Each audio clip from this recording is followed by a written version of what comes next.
Vamos a estudiar Romanos 1. Pablo escribió esta epístola desde Corinto en su tercer viaje misionero junto con la epístola de Gálatas allá por el año 57 después de Cristo. Dado que por esa fecha aún no había podido ir a Roma, cuyo objetivo tenía por delante, les envió esta carta con el fin de aclarar varios aspectos que creía conveniente discutir para una iglesia de judíos y gentiles. Se considera esta epístola como la más influyente para la cristiandad por su temática. Ojalá transforme nuestras vidas también.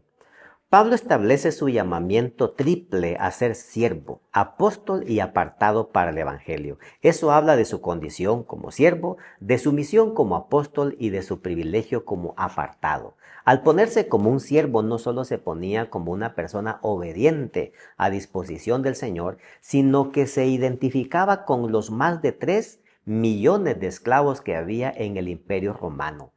Es un siervo con una credencial de apóstol. Esto significa que había sido enviado como un mensajero con un contenido específico, la resurrección de Cristo de entre los muertos.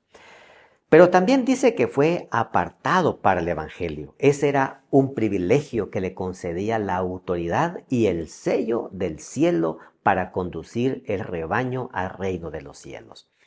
Nosotros estamos también llamados a ser siervos para obedecer al Señor, apóstoles para comunicar el mensaje de Dios a otros y apartados para vivir el poder del Evangelio en esta tierra. Nosotros también somos amados de Dios y llamados a ser santos, como dice el verso 7.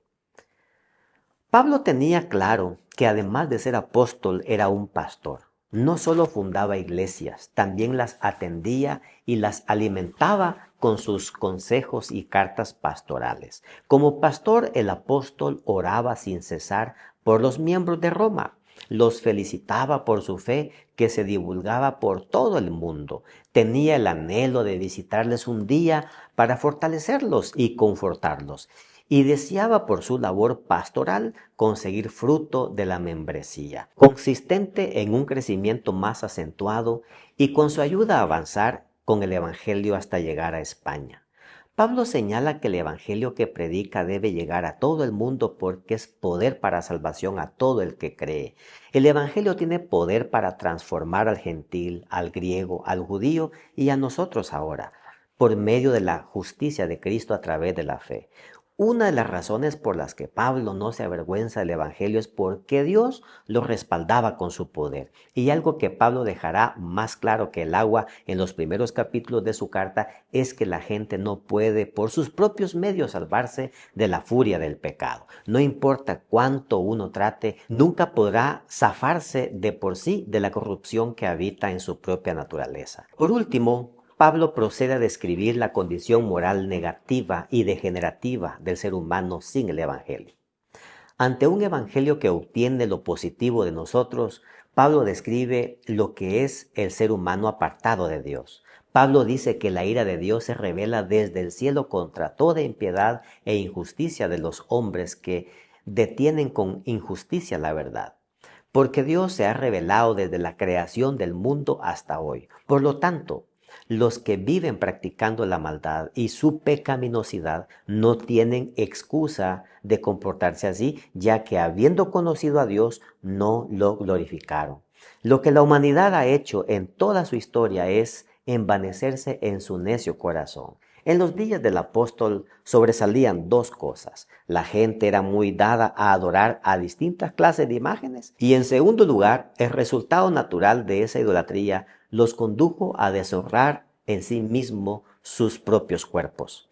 No solo cambiaron la verdad por la mentira y dar culto a las criaturas antes al Creador, sino que se degeneraron desenfrenadamente a una mente depravada, practicando toda clase de pecado inmoral contra su misma naturaleza, lo que incluye lesbianismo según el verso 26, homosexualismo verso 27, fornicación o adulterio verso 29, y toda clase de perversidad, avaricia y maldad que los ha hecho dignos de muerte.